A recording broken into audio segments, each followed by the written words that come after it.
Sejam todos bem-vindos a mais um programa EBD Online com a preciosa paz do Senhor Jesus.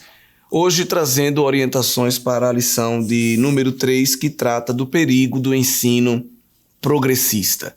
Esta palavra progressismo é uma palavra muito presente na boca dos arautos do pós-modernismo, que defendem palavras que nem sempre significam aquilo que pretendem significar. O que eu quero dizer com isso? É uma das características do pós-modernismo se apropriar de palavras que no imaginário social têm um significado bom, como democracia, igualdade, liberdade, progresso, né? Geralmente remete a um significado bom. Mas quando eu estudo o uso dessas palavras dentro de uma matriz ideológica, eu vou observar o perigo do uso dessas palavras, né? É muito importante o professor trazer ao longo desse trimestre algumas orientações sobre o uso de certos vocabulários. Se a gente não tiver cuidado, daqui a pouco, até nós estaremos usando essas palavras dentro de uma matriz ideológica, como acontece com muitas pessoas, né, dentro da sociedade, dentro do senso comum. As pessoas pensam que estão falando de algo bom, mas na verdade há um cunho ideológico por trás. Nós estamos colocando, inclusive, aí no vídeo, um exemplo de glossário, um exemplo de explicações de termos que são utilizados de maneira frequente nesse trimestre, né? Está aí a referência de onde foi retirado. Achei muito interessante. E você, professor, pode criar o seu próprio glossário ou até mesmo usar algum dicionário e levar ele para as aulas, indicar para os alunos bons dicionários teológicos, filosóficos que tragam a explicação desses termos. Mas aí nós colocamos 2 quadros onde você pode ver diversos temas, diversos tópicos, conceitos que estão sendo falados ao longo desse trimestre. Aparecem aí na mídia e às vezes as pessoas não têm bem a correta explicação do que significa. Então, trazer esse glossário para a sala de aula, trazer uma explicação breve de alguns conceitos e de maneira acessível que o aluno possa ficar consultando, porque é possível se esquecer de alguns, é muito importante ao longo desse trimestre. E a palavra progressismo é uma dessas palavras que nós devemos ter o cuidado, né? Se a gente for lá para o dicionário, ver o significado de progresso, a gente sabe que é algo que evolui, é algo que melhora, é algo que é aperfeiçoado ao longo do tempo. Mas do ponto de vista da agenda ideológica, o nosso querido comentarista traz no livro de apoio dizendo que o progressismo é um conjunto de ensinamentos filosóficos, sociais e econômicos baseados na ideia de que o progresso é fundamental para o aprimoramento do ser humano, enfatizando ainda que este progressismo está alinhado com o progresso material, moral e social em que uma sociedade caminha. Qual é o perigo da definição de progressismo se quando eu leio essas palavras, aparentemente está falando de algo que vai buscar a melhora, algo que vai buscar, evidentemente, a evolução, digamos assim, do ser humano. O grande problema desta definição é justamente porque, para buscar esta evolução, para buscar este progresso, para buscar este aperfeiçoamento, a humanidade vai procurar uma outra fonte que não aquela que as Escrituras demonstram. Porque quem é que aperfeiçoa o homem? Quem é que faz o homem melhorar a cada dia? É o Senhor Jesus Cristo. Paulo, escrevendo aos Efésios, no capítulo 4, ele nos diz que Deus, através de Cristo, deu dons ministeriais à igreja, deu talentos, deu serviços, habilidades ao seu corpo, a fim de que nós sejamos aperfeiçoados. Deus habilita a igreja com dons, como diz ali Paulo aos Efésios, querendo o aperfeiçoamento dos santos, até atingirmos a estatura de varão perfeito, ou seja, até alcançarmos o caráter ideal, os valores éticos e morais elevados que se encontram em Jesus Cristo, o nosso modelo de homem perfeito. Então não há crescimento, não há melhora, não há evolução se não for encontrado em Cristo Jesus, como defende as Escrituras Sagradas. Qual é o problema do progressismo? O progressismo vai justamente procurar uma evolução, um melhoramento, um aperfeiçoamento da sociedade aceitando toda e qualquer corrente filosófica, exceto aquelas de origem judaico-cristãs. Aí olha que coisa interessante, não é? O inimigo das nossas almas usa uma teoria, uma ideologia que fala de melhora, de crescimento, de evolução, desde que não seja de acordo com as Escrituras. Ou seja, não aceitaremos os valores judaico-cristãos como norte para a busca desta melhora da sociedade. Por quê? Porque quando eu nego as Escrituras, quando eu nego Deus, quando eu nego Cristo, o Espírito Santo e toda a realidade aqui envolvida, eu fico agora aberto para buscar o aperfeiçoamento de acordo com o meu bel prazer, de acordo com a minha vontade. E aí o homem pode lançar mão de qualquer recurso filosófico sem se comprometer com as consequências, né? Então, na virada aí do milênio, né, na chegada do século XXI, nós vimos a crescente busca por uma distorção ou até mesmo uma anulação dos valores judaico-cristãos aqui no mundo ocidental, né? O mundo ocidental tem vivido 3 desconstruções, né? A negação do direito romano, da filosofia grega e da teologia judaico-cristã, onde está amparado, onde está fundamentado a vida aqui ocidental. Então, essa busca por uma anulação da teologia judaico-cristã é justamente para abrir portas para o progressismo, ou seja, onde eu vou buscar uma melhora, mas sem nenhum compromisso com as Escrituras. E não há melhora, não há aperfeiçoamento fora da pessoa do Senhor Jesus Cristo, Senhor e Salvador, né? Então, se o homem não precisa mais de Cristo para lhe mudar, lhe moldar, lhe melhorar, então, evidentemente, ele vai ter que buscar outras saídas. E nós sabemos que não há nenhuma outra saída. O que há são becos sem saídas. E a humanidade tem entrado nesses becos e está encurralada consigo mesma, não encontra essa melhora, não encontra esse aperfeiçoamento, pois são, infelizmente, vãs filosofias, tá certo? Então, essa introdução conceitual é muito importante porque o próprio nome já traz uma contradição naquilo que seria um ideal correto de acordo com as Escrituras Sagradas, tá bom? Outra coisa importante dessa aula é a leitura bíblica em classe da segunda carta que Paulo escreve a Timóteo, capítulo 3. Aqui nós temos um retrato antropológico, ou seja, Paulo está dando, na revelação do Espírito Santo, um retrato da humanidade. Como será a humanidade nos últimos dias? E nós sabemos que entre a primeira e a segunda vinda de Jesus, tudo isso é considerado últimos dias, última hora, fim dos tempos. Só que é inegável que mais do que nunca nós estamos mais perto do fim dos tempos, da última hora, dos últimos dias, do que mesmo a época do apóstolo Paulo, né? Então, todo dia é último dia para o crente, pois nós estamos aguardando Jesus aqui e agora.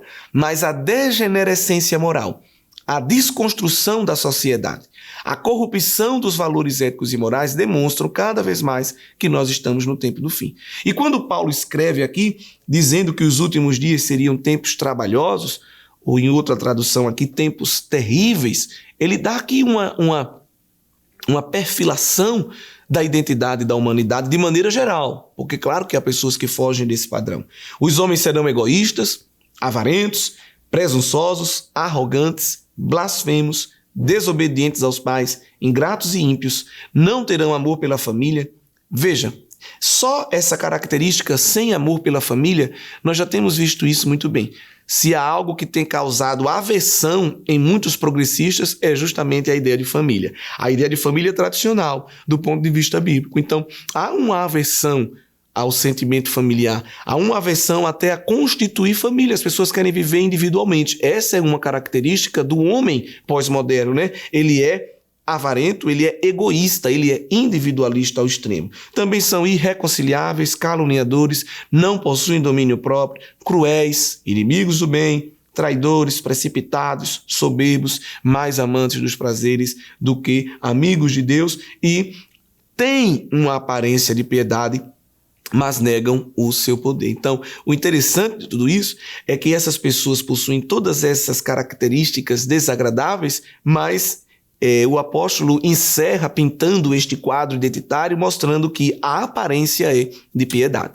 Então são pessoas que vão para as redes sociais, vão para as grandes mídias, escrevem livros, dão grandes palestras, estão dentro da academia, estão dentro dos grandes veículos de comunicação dizendo, olha, igualdade, respeito, direitos humanos, né? Vamos tolerar tudo e a todos, vamos respeitar cada um, mas por trás desse discurso de amor, por trás dessa filosofia do bem, na verdade, existem sentimentos cruéis, onde a última preocupação, de fato, é com o outro, é com o bem-estar do próximo. A grande preocupação é consigo mesmo, é se manter no poder, é enriquecer à custa dessas ideologias, não é? É promover ainda mais uma segregação social. Então, infelizmente, muitas pessoas têm caído nesta armadilha, muitas pessoas têm se deixado levar, se deixado ludibriar, enganar por estes falsos discursos. Mas o apóstolo, inspirado pelo Espírito, disse, a aparência é de piedade, mas eles negam a eficácia da própria piedade.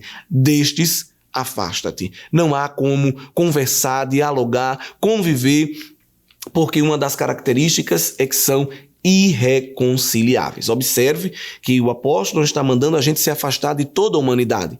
A palavra não está mandando a gente se isolar do convívio social, não. Mas dessas pessoas que encarnam a maldade, que encabeçam essa agenda que quer impor no homem esse individualismo, esse egoísmo, esse sentimento arrogante, blasfemo, de zombaria contra Deus, evidentemente deve haver um afastamento de uma convivência mais íntima, tá certo? Então, a descaracterização do cristianismo é consequência justamente da descaracterização da própria sociedade.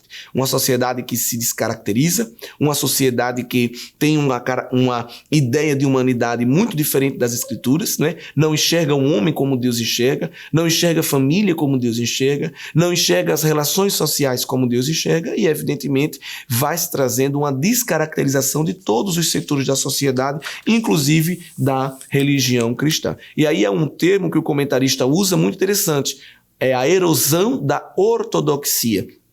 Porque se uma das principais características do pós-modernismo, né, do sistema da Babilônia, é justamente a relativização da verdade e da moral, então há um ataque contra as escrituras direto. Por quê? Porque a Bíblia se coloca como verdade absoluta, como padrão absoluto de ética, de moral. Então, se eu prego que não há absolutos, mas há um livro mundialmente conhecido, pregado, propagado, proclamado, que afirma que há absolutos, então eu vou atacar este livro, eu vou procurar silenciá-lo, proibi-lo, esquecê-lo, tirar ele da mente, do imaginário social, para poder ter um espaço de maior liberdade para executar as ideologias. Então, a igreja, ela se torna um alvo, porque é uma instituição que defende publicamente a autoridade inerrante e infalível da palavra de Deus como padrão absoluto de verdade, como padrão absoluto moral, e evidentemente essa luta, nós sabemos, não é contra carne nem sangue, essa é uma luta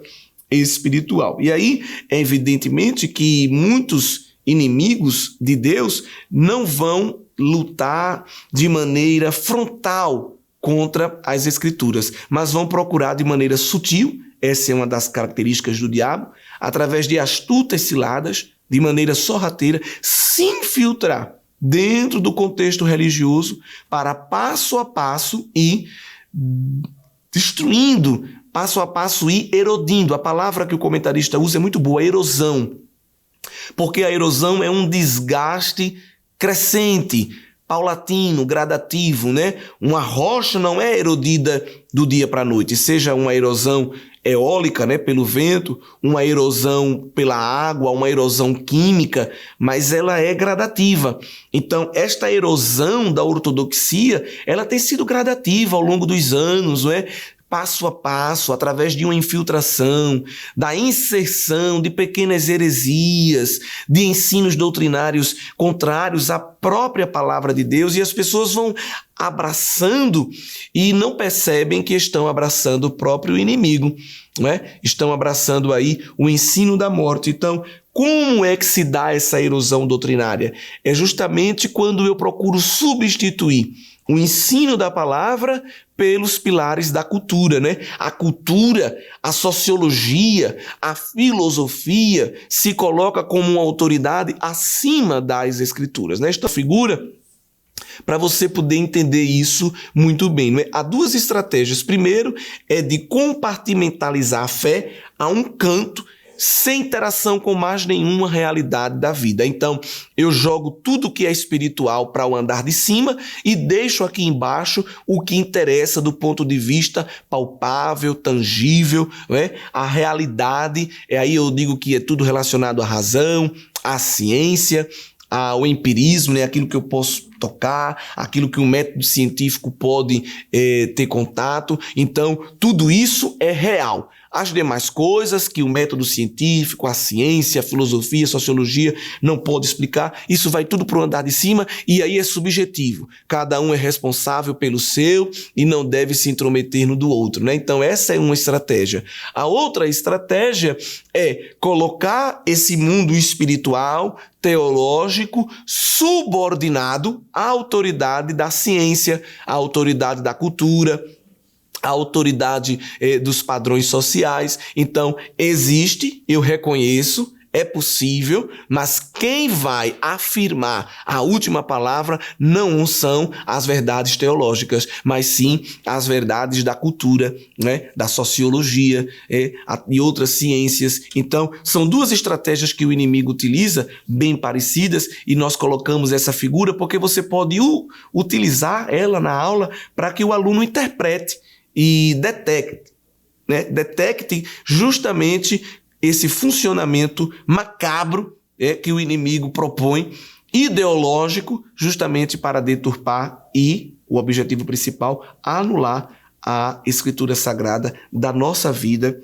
cotidiana. Então, como é que eu vou combater esta erosão da ortodoxia? Nós já estudamos aqui o que significa ortodoxia, né? É o ensino correto, o ensino reto, sem adulteração, sem corrupção. Eu preciso fortalecer ainda mais o ensino da palavra, não é? A gente não combate essa erosão, a gente não combate essa desconstrução com gritos, com berros, com ameaças, com ridicularizações. Não, nós combatemos ensinando ainda mais. Nós temos que investir ainda mais na exposição sistemática das Sagradas Escrituras, nossa família, nossa parentela, nossos filhos, nossos ambientes de educação, nas escolas, na academia, na igreja, então com os novos convertidos, com obreiros, com lideranças, com membros, com congregados, todos precisam estar familiarizados de maneira cotidiana e intensa com as Escrituras Sagradas. Aí eu,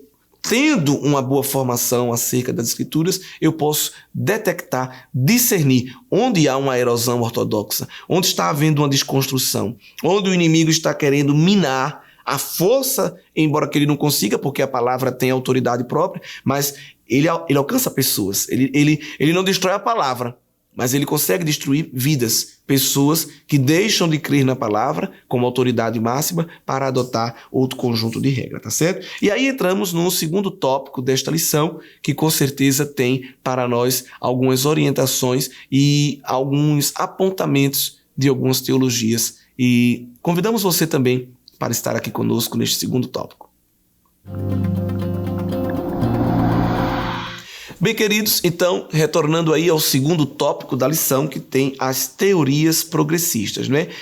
Já falamos de maneira assim genérica o que significa, mas poderíamos citar algumas delas. Então, nós temos duas aqui que são citadas, que é o teísmo aberto e a teologia da demitologização, ou demitificação, né, que são sinônimos. Então, eu queria trazer também algumas orientações acerca dessas duas. Existem muitas outras, o próprio comentarista da lição na introdução aos professores diz isso, né? Existem muitas teorias progressistas e algumas delas vão ser estudadas ao longo do trimestre, mas nesta lição vão ser destacadas essas duas. O teísmo aberto, também conhecido como teologia relacional ou a teologia do processo, tem como grande incentivador, grande teórico, né, grande defensor, um teólogo canadense. Nós estamos colocando aí a foto dele e o nome para você citar aí na aula, que é o Clark Pinnock.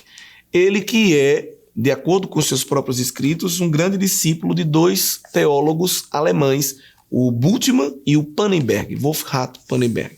O Bultmann é mais conhecido, né? Mas são dois teólogos que, evidentemente, buscam também a degradação, a erosão das escrituras. Não são teólogos conservadores, né? Mas teólogos que afirmam, né, a desregulação de muitos valores bíblicos, né? São teólogos liberais, são teólogos que, infelizmente, desconstroem a verdade absoluta das Escrituras. E aí o Pinnock bebeu essa água e vai propor justamente essa nova teologia, que é uma teologia liberal, que é a teologia do teísmo aberto. É a abertura de quê? O que é que está aberto aí?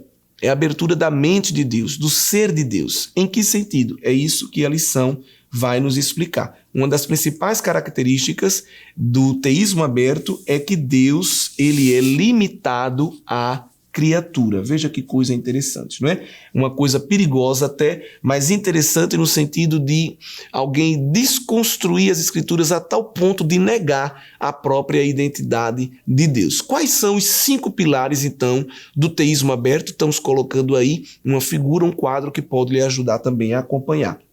Primeiro, o maior atributo de Deus é o amor, ou seja, eles não creem na coexistência perfeita dos atributos de Deus. Nós sabemos que Deus é amor, Deus é justiça, Deus é todo-poderoso, Deus é misericordioso, há atributos de Deus como seu ciúme, seu zelo pela sua santidade, não é? Deus, ele, quando exerce a sua personalidade, um atributo não é anulado por causa de outro, eles coexistem, mas para o teísmo aberto não, o amor, ele evidentemente é o maior atributo. Os demais, eles ficam abaixo. Isso é uma inverdade bíblica porque o ser de Deus é completo e é perfeito em todas as suas porções, né? As porções dos atributos de Deus. Então, não significa que Deus é mais onipotente do que onisciente. Não, de maneira alguma.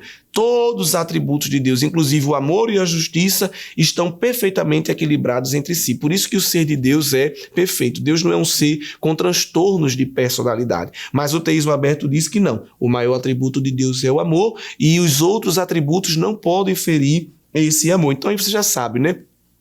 Esse grupo progressista prega muito que Deus é amor. Só reivindicam o amor de Deus. Os demais atributos, não.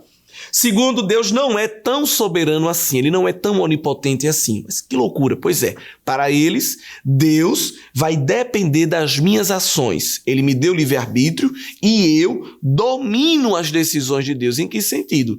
Algumas coisas que eu faço vão interferir diretamente na ação de Deus e Deus não vai poder fazer nada. Esse é um dos pilares do teísmo aberto. E aí, eu, como criatura, é que vou mudando a história. Mesmo que Deus queira fazer algo e eu tome outra decisão, lá na frente Deus não pode reverter porque ele nos deixa à vontade com as nossas próprias decisões. Aí a palavra teísmo aberto, nessa abertura para a criatura. Terceiro pilar, Deus não conhece o futuro. Isso eles não veem Deus como eterno. Deus não está fora do tempo vendo o passado, o presente e o futuro. Deus está dentro do tempo, o que é um grande problema, porque Deus criou o tempo, Deus criou matéria, Deus criou o espaço, Deus criou a energia e ficou fora deles, né? Deus é transcendente, então ele transcende todas essas limitações da criação, mas para o teísmo aberto não, Deus ele não conhece o futuro porque ele está dentro do próprio tempo. O quarto pilar é que Deus se arrisca. Em que sentido? Ele não sabe se uma coisa vai dar certo ou errado, então ele faz. Nós também não cremos nisso, isso é antagônico às Escrituras, diametralmente oposto ao ensino das Escrituras.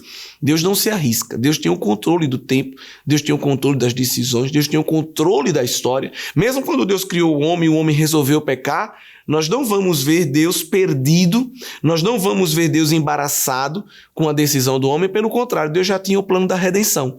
Adão peca e Eva, Deus chama eles à responsabilidade, lança uma profecia bíblica, que é Gênesis 3, dizendo, olha, o pecado está aí feito, né? Mas ele vai ser desfeito, porque vai nascer da semente da mulher para destruir a serpente, que era o diabo. E ali é o fio da trama principal, que é a história da redenção, que vai ser desenrolada em Cristo. E o quinto pilar do teísmo aberto é que Deus comete erros, se arrepende e muda de opinião. Veja que loucura. Embora a Bíblia, principalmente no Antigo Testamento, traga a expressão que Deus se arrependeu de ter feito o homem, são expressões antropomórficas, ou seja, são figuras de linguagem que os autores sagrados usaram para a gente entender um pouco o ser de Deus, no sentido de que Deus se entristeceu com as decisões do homem, mas Deus não foi surpreendido por aquilo. Deus sabia na sua presciência que o homem ia errar. E por que foi que Deus fez o homem? Olha, para evidentemente demonstrar o seu amor, a sua misericórdia. Porque mesmo o homem errando, mesmo o homem falhando, Deus agora continua demonstrando que ele é amoroso e misericordioso quando ele inaugura o plano salvífico em Cristo Jesus. Então, há diversos textos que podem desmentir o teísmo aberto, né? Nós colocamos aí no rodapé e você pode utilizar. Por exemplo, Deus ele não é soberano, o homem é que vai mudando as decisões de Deus e Deus evidentemente fica refém ao homem. Então nunca leram Jó 42:2. Quando Jó diz, bem sei eu agora que tudo podes e nenhum dos teus planos pode ser impedido. Ninguém pode frustrar os planos de Deus. Quando ele quer fazer algo, é feito. Ele diz lá na boca de Moisés, no cântico em Deuteronômio 32, eu firo, eu saro, eu mato, eu faço viver e ninguém pode fazer escapar das minhas mãos. Nós também temos Isaías 46 e o verso 10, quando o Senhor diz que desde o princípio ele anuncia o que há de acontecer e desde a antiguidade as coisas que ainda não sucederam. Ele diz, o meu conselho permanecerá de pé e farei toda a minha vontade. Olha aí o teísmo aberto sendo desfeito, desconstruído com a orientação da palavra, né? Também Salmo, você pode usar esse texto, são alguns que nós estamos colocando aí, Salmo 102 e o verso 27 também tem aí uma orientação tremenda nas escrituras para desfazer aí os ensinos do teísmo aberto. Tu, porém, és sempre o mesmo e os teus anos jamais terão fim. E 2 Coríntios 5,17, que diz que se alguém está em Cristo, nova criatura é, as coisas velhas se passaram e tudo se fez novo. Deus no controle da história. Não é o homem quem muda Deus, é Deus quem muda o homem. Jesus disse a Nicodemos, você tem que nascer da água e do Espírito para ser uma nova criatura. É Deus chamando o homem para uma transformação. É Jesus que diz, vinde a mim os que estão cansados e sobrecarregados e eu vos aliviarei. Então não é a criatura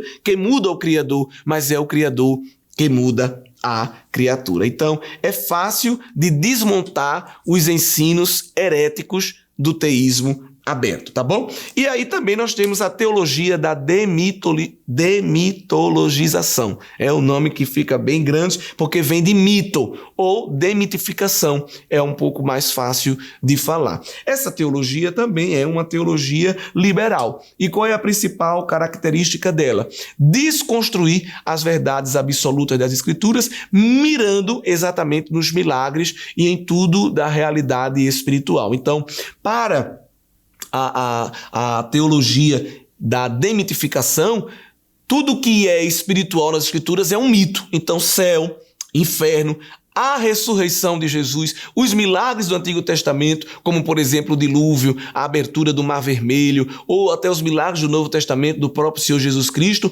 não são possíveis de terem acontecido. São mitos, são fábulas, são metáforas que o autor sagrado colocou ali para, de maneira poética, aguçar a nossa imaginação e nos fazer entender as Escrituras. E nós sabemos que isso não é verdade. O próprio Senhor Jesus, nos Evangelhos, cita os milagres do Antigo Testamento como eventos históricos. Jesus cita o evento de Jonas no ventre de um grande peixe. Jesus cita a criação de Adão e Eva. Jesus cita o dilúvio, né? A arca de Noé. Então, se fossem mitos, o Senhor Jesus com certeza não teria citado. Jesus até vai assemelhar eventos do Antigo Testamento à sua própria morte e ressurreição, porque ele pega o milagre, porque é um milagre Jonas ter sido engolido por um grande peixe e depois ter sido vomitado. Jesus pega aquele evento histórico, que é um milagre também, e assemelha a ele a sua morte e ressurreição.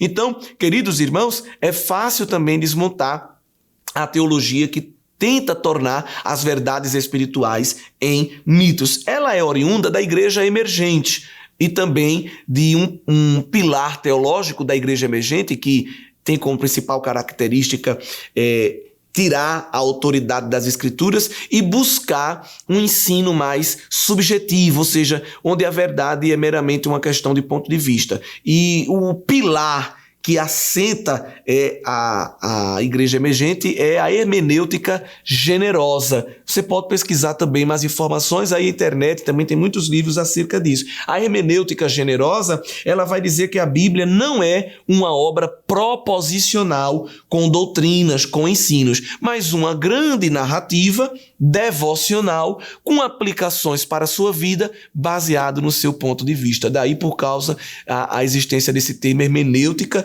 generosa, interpretação generosa, ou seja, a Bíblia ela não está propondo, ela não está definindo termos que eu devo seguir, ela não está exigindo posicionamento meu, não, é uma interpretação generosa. A Bíblia é uma história devocional, é uma historinha que eu leio e vou aplicando de acordo com o meu entendimento. E nós sabemos que isso não é verdade. Vamos ver o que diz o apóstolo Pedro. Eu acho que esse é um dos versículos que devem mais ser citados nesse trimestre. Praticamente todas as aulas, eu acho que a gente deveria estar citando esse texto. É a segunda epístola de Pedro, o capítulo 1 e o versículo de número 20. Sabendo primeiramente isto, que nenhuma profecia da Escritura provém de particular elucidação. Ou como diz outra tradução, é de particular interpretação. Não, porque nunca, versículo 21, jamais qualquer profecia foi dada por vontade humana. Entretanto, homens santos falaram da parte de Deus, movidos pelo Espírito Santo. Então, não há uma interpretação subjetiva baseada no que eu acho que é certo, mas sim, através da iluminação do Espírito, eu vou entender o que o autor, que é Deus, está querendo falar. E aí nós temos que ter cuidado, porque, evidentemente, quando eu extirpo as revelações sobrenaturais, os milagres, a criação, a volta de Jesus no retorno para buscar a igreja, a volta gloriosa de Jesus com a igreja para reinar na terra, e o céu e o inferno, as criaturas angelicais, quando eu desconstruo tudo isso, a Bíblia deixa de ser um livro sobrenatural para ser um livro natural. Um livro qualquer e comum, como qualquer outra obra de literatura. E aí nós sabemos que isso não é verdade. O apóstolo Paulo também, refutando, inspirado pelo Espírito, já refutando estes ensinos, escreve a segunda carta a Timóteo, também outro texto salutar para esse trimestre, capítulo 3 e o verso 16 e 17. Toda a Escritura é inspirada por Deus e útil para o ensino, para a repreensão, para a correção, para a educação na justiça, a fim de que o homem de Deus seja perfeito e perfeitamente habilitado para toda boa obra. Então, a Escritura, ela não só é inspirada, mas ela se propõe como uma autoridade máxima. Para quê? Para corrigir. Então, se eu uso algo para corrigir, é porque aquilo é tido como elemento de algo que é certo, de algo que é perfeito. Eu não posso corrigir algo errado com outra coisa errada. Então, algo tem que ter a autoridade de ser o certo, de ser o norte, de ser o eixo norteador, que no caso são as Escrituras. E ela promove justamente, o aperfeiçoamento do homem. Que a gente já viu que o ensino progressista quer que o homem seja aperfeiçoado, mas sem as Escrituras. Já Paulo nos diz, boca de Deus, sendo boca de Deus aqui, que o homem é aperfeiçoado justamente pelas Escrituras. Então, ao invés de buscar erodir a ortodoxia, dizendo que a Bíblia não é um ensino proposicional, ou seja, não propõe, não impõe o que a gente deve fazer, mas apenas traz para nós uma devoção. Quando eu tiver com preocupações, eu vou ler. Quando eu quiser ter um lazer, um hobby, eu vou ler. Não, de maneira alguma. A Bíblia deve ser interpretada com ortodoxia e levando em consideração todo um conjunto de arcabouços de hermenêutica. Eu tenho que olhar para o gênero literário, eu tenho que olhar para o contexto histórico, o contexto gramatical. Esse é o principal método de interpretação nosso, o contexto histórico-gramatical. Então eu olho o tempo em que aquilo foi escrito, o contexto cultural, político, geográfico, olho a questão linguística, as palavras no original, as expressões-chave, e também olho para a dimensão teológica. O que é que Deus está querendo falar ali? Qual é a mensagem espiritual que o Espírito Santo está passando para nós ali, não é? Então, eu não tenho a minha interpretação e você tem a sua, de maneira alguma. Quando eu olho para a literatura, a história e a teologia de um texto, eu vou, com a ajuda do Espírito Santo, chegar ao conceito final do que Deus está falando. Então, não é uma interpretação extratextual. Eu não posso olhar para esse significado buscando a explicação fora do texto. A explicação está no próprio texto, no contexto ou na própria escritura, porque a Bíblia explica a própria Bíblia. Então, estou interpretando um texto, aí eu coloco esse triângulo aí, essa tríade de interpretação, que você pode usar também na aula. Eu estou observando o contexto literário, o contexto histórico e o contexto teológico, olhando para essa tríade e com a ajuda do Espírito Santo, com certeza eu vou chegar a uma explicação que é o que Deus quer falar comigo ali, certo? E nós temos que ter cuidado porque há aí 3 grupos de teólogos, né, hoje em dia. Há os teólogos conservadores, os liberais e os neo-ortodoxos. Se você perguntar a um teólogo liberal o que é a Bíblia, ele vai dizer: a Bíblia não é a palavra de Deus, né? Mas ela tem o seu valor, ela tem a sua aplicação, a gente pode usar ela para trazer alguma orientação para o homem. Se você pergunta a um neo-ortodoxo, ele vai dizer: não, a Bíblia ela não é a palavra de Deus, mas ela contém, porque ela tem erros, ela tem falhas, mas apesar de tudo isso, a gente pode usar ela, alguma parte, aplicando como palavra de Deus. Mas o conservador, como nós, teólogos pentecostais clássicos, nós cremos que a Bíblia não contém a palavra, a Bíblia é a palavra de Deus, com autoridade inerrante, infalível e absoluta. Então, se tem alguém aí dizendo que eu até aceito a Bíblia apesar disso ou daquilo, essa pessoa não tem um cuidado com a ortodoxia bíblica, porque os que têm um compromisso com a ortodoxia bíblica afirmam que ela não contém, mas ela é a própria palavra de Deus. Irmãos, essas mudanças que estão tentando trazer para calar a voz de Deus através das Escrituras, isso não é algo de hoje. Isso vem acontecendo já há séculos e nas últimas décadas e nos últimos anos de maneira mais intensa. Por exemplo, em 2006, 42 teólogas e 10 teólogos se uniram e lançaram lá em Frankfurt, na Alemanha, uma edição bíblica revisada, repaginada. E olha o título que colocaram neste documento: A Bíblia numa linguagem mais justa. Você acredita nisso? A Bíblia numa linguagem mais justa. Ou seja, eles entendem que a Bíblia, como ela é injusta. E aí eles trocaram. Para você ter ideia, as trocas que eles fizeram lá na oração do Pai Nosso, né? A oração dominical, que foi um modelo de oração de Jesus. Não foi um profeta, foi um apóstolo, foi o próprio Cristo. Eles iniciam a oração dizendo: Pai e Mãe nosso que estão no céu. Né? Porque ele diz que chamar só pai é um machismo. Olha que coisa. Todas as expressões que se referem a Jesus como Filho de Deus, com F maiúsculo, eles colocaram como F minúsculo, porque Jesus não é tão importante assim. Jesus não pode querer ser o Filho, ele só é mais um Filho de Deus como todos os outros. E tantas outras loucuras que poderíamos citar, de distorções do texto, que não só é do texto, mas do contexto e até mesmo da verdade teológica ali inserida. Então, já tem muitos grupos aí de teólogos liberais, neo-ortodoxos e até pessoas militantes do agnosticismo, do ateísmo, procurando distorcer as Escrituras para, na verdade, destruí-la. Mas a Bíblia é indestrutível porque ela é a palavra de Deus e o Salmo 119 diz que ela está firmada no céu. Então, irmãos, vamos nos unir ao ensino da palavra, a uma vida santa, à oração, pedindo a ajuda do Espírito Santo para nos encher de graça, nos encher de autoridade para chegarmos no céu. Mas enquanto não chegarmos lá na eternidade, que sejamos a voz do Deus eterno aqui na terra. Como indicação para você, na sua aula, nós trazemos aí o livro A Sedução das Novas Teologias, do pastor Silas Daniel, editado pela CPAD. Esse livro que traz algumas orientações apologéticas para nós refutarmos justamente essas teologias liberais que buscam tirar Deus do centro. Que Deus te abençoe e que a palavra de Deus continue sendo proclamada através da sua vida. Que o conhecimento é capaz de mudar a vida de quem lê, a gente já sabe. E que livro você pode comprar em qualquer livraria. Mas nós transformamos 100% do nosso lucro em mudança de vidas, através da ação social, evangelismo e missões. Ao adquirir qualquer um de nossos produtos, seja presencial ou à distância, você está investindo em alguém.